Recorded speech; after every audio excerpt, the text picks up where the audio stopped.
인도는 아시아에서 중국 견제가 가능한 유일한 군사 경제 대국입니다.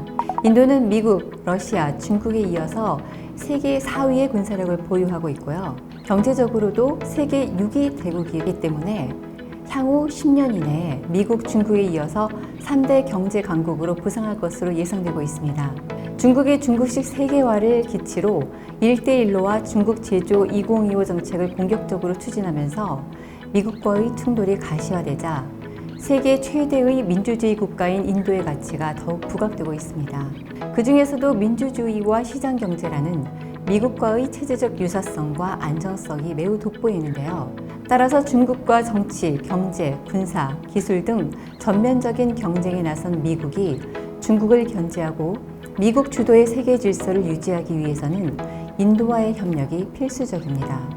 예를 들어 미국은 지난 2월 11일에 인도태평양 전략서를 발표했는데 여기서 인도가 지역 강국으로 부상하는 것을 적극적으로 지원하겠다라고 밝힌 바 있습니다. 한편 인도태평양 지역과 사자 안보 협력은 인도가 참여함으로 인해서 포용적이고 실용적인 그런 협력의 모습으로 발전하고 있는데요. 인도는 중국의 팽창적, 수정주의적인 대외 정책을 견제하기 위해서 사자 안보 협력에 가담했지만 포용성의 가치를 강조하면서 열린 협력을 지향하고 있고 백신과 인프라와 같이 개도국의 수요를 의제에 포함시키는 등 협의 제의 외연을 확대하고 실질적인 혜택을 이끌어내는 데 아주 중요한 역할을 하고 있습니다. 이는 지역의 패권국이라는 인도의 정체성에 부합하는 동시에 지역 국가를 인도가 리드해 주기를 바라는 미국의 기대에도 일정 정도 부합하는 것이라고 볼 수 있습니다.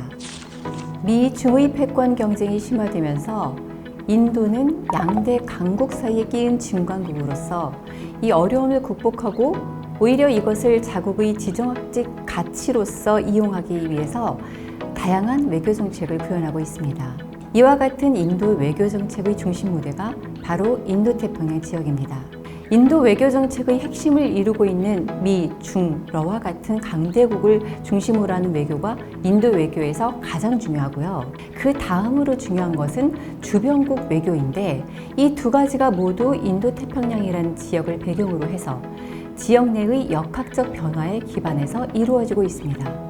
역사적으로 인도는 주로 안보 위협이 내륙의 국경 지역으로부터 온다는 인식을 갖고 있었기 때문에 주변국 우선 정책, 네이버후드 퍼스트 폴리시를 펼쳐왔는데요.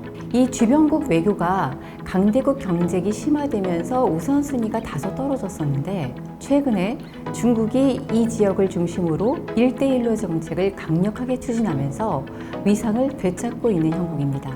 인도와 3,488km의 긴 국경을 접하고 있는 중국이 내륙 접경 지역에서 도발하는 빈도와 강도가 점차 강해지고 남중국해, 벵골만, 인도양, 중동, 아프리카를 잇는 소위 안보회랑을 건설해서 인도를 포위하는 즉 진주 목걸이 전략을 구사하는 것은 인도에게 매우 중요한 실전적 위협으로 다가왔습니다. 이 같은 중국에 대한 위협 인식은 인도가 미국과의 외교 관계를 새로 정립하고 인도태평양 지역에서 보다 적극적인 역할을 자임하는 데 강력한 동기가 되었습니다. 실제로 모디 정부 들어서 인도와 미국의 관계는 사상 최대의 밀월 국면에 접어들었는데요. 예를 들어 2015년 인도는 독립기념일 행사에 역사상 처음으로 미국을 주빈국으로 결정하고 오바마 대통령을 초청했고요. 아시아 태평양과 인도양에 대한 미국과 인도의 공동의 전략 비전 그리고 인도와 미국 간의 국방관계 협약 같은 것들을 발표해서 양국 간의 관계를 그 어느 때보다도 긴밀한 관계로 업그레이드했습니다. 한국은 문재인 정부가 2017년부터 2022년 3월까지 한국의 남쪽에 있는 국가인 아세안과 인도에 대한 외교 전략으로서 신남방 정책을 추진했고 이를 인도태평양에 대한 지역 전략으로 가름해 왔습니다. 그리고 인도와의 협력도 대부분 이 틀에서 이루어졌습니다. 한국에 대한 인도의 외교 정책 역시 아세안 국가를 모두 포함하는 동방 정책 Act East Policy를 통해서 주로 이루어졌는데 이는 한국이 신남방 정책을 통해서 인도에 대한 외교 정책을 펼친 것과 매우 유사하다고 할 수 있습니다. 그런데 이 같은 협력의 틀은 관계 자체의 발전을 목표로 하기보다는 경제적인 번영을 중심으로 한 프로젝트 기반에서 주로 추진이 되었다라는 한계를 갖고 있었습니다. 예를 들면 투자가 활성화되었고, 그 다음에 국방 쪽으로 보면 한인도 국방협력 로드맵을 수립하고 방산협력을 확대하고, 이런 것 정도가 대표적인 성과로 거론할 수 있을 것입니다. 한국의 지역 전략적 관점에서 보자면 그동안 인도는 시장으로서의 가치가 주로 강조되었던 것이 사실입니다. 인도는 세계에서 가장 빠른 경제 성장을 구가하는 세계 최대의 민주국가로 글로벌 소비와 생산의 기질뿐만 아니라 우수한 인력과 과학기술 역량을 보유한 차세대 강대국입니다. 인도와의 협력은 소규모 통상국가인 한국의 생존 그리고 지속 가능한 번영에 필수적이라고 할 수 있습니다. 그리고 구체적으로 보면 양국 간 보안성이 매우 높은데, 한국은 IT 하드웨어의 강점을 갖고 있다고 한다면 인도는 소프트웨어에, 한국은 응용기술과 대량 생산의 강점을 갖고 있다고 한다면 인도는 기초과학과 창의력이 필요한 그런 부분에서의 강점을 갖고 있습니다. 최근의 예를 하나 들어보겠습니다. 지난 8월 4일 삼성전자는 인도의 이동통신 사업자인 바르티 에어텔에 5G 통신 장비 공급자로 선정됐습니다. 이것은 삼성전자가 인도와 중국 간 지정학적 갈등이 심화되면서 인도 통신사가 기존에는 4G 통신망 구축에 있어서 중국 화웨이와 ZTE를 핵심 파트너로 삼아서 사업을 했지만, 이번에 완전히 배제를 하면서 그 기회가 삼성전자에게로 가게 된 것입니다. 이것은 양국 경제의 보완성 그리고 신뢰가 낳은 성과라고 할 수 있습니다. 나아가 인도태평양 관련해서 한국과 인도는 몇 가지 중요한 전략적 목표를 공유합니다.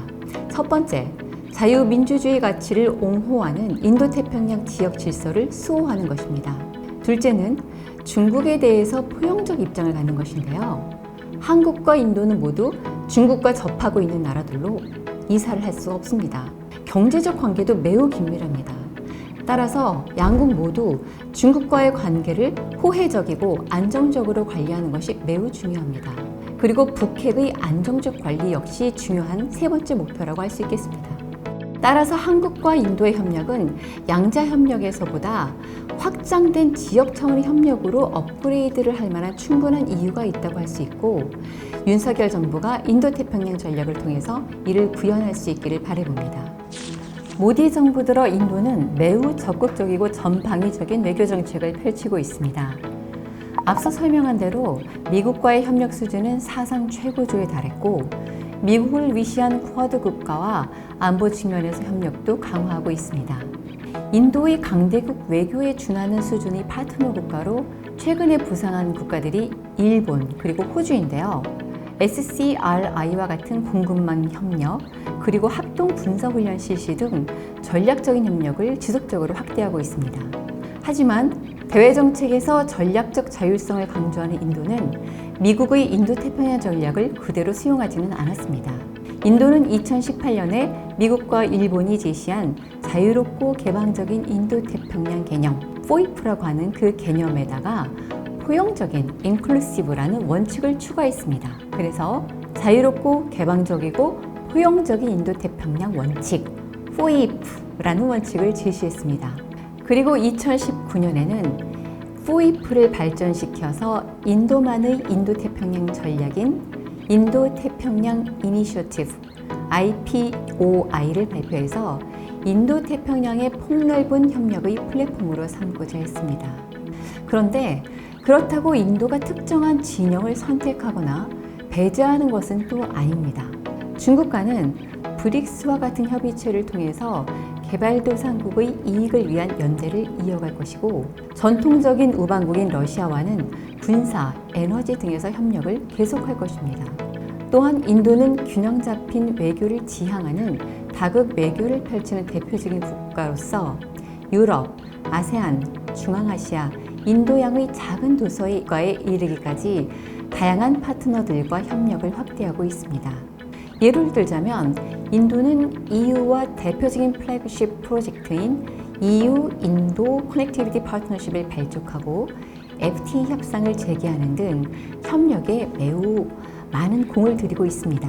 그리고 인도양의 도서 국가들에게는 코로나19 백신과 의료 장비도 지원하고 있습니다. 한 3가지 정도를 말씀드리려고 합니다.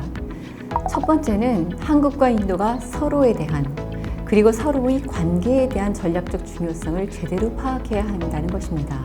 미중 패권 경제 사이에 끼인 중간국으로서의 인식, 영토와 안보 문제와 같은 핵심적인 이익 수호의 필요성, 안정적인 통상 환경을 통한 경제 발전 도모, 민주주의와 같은 가치, 이런 측면에서 양국의 정책 기반자와 관료, 시민들은 서로의 공통점과 중요성을 충분히 인식해야 할 것입니다. 신남방 정책에서는 인도가 아세안에 미치지 못하는 관심, 그리고 자원의 투입 등이 이루어졌기 때문에 과연 국가의 중요성에 대해서 제대로 다루어졌는가에 대한 의문이 제기되기도 했습니다.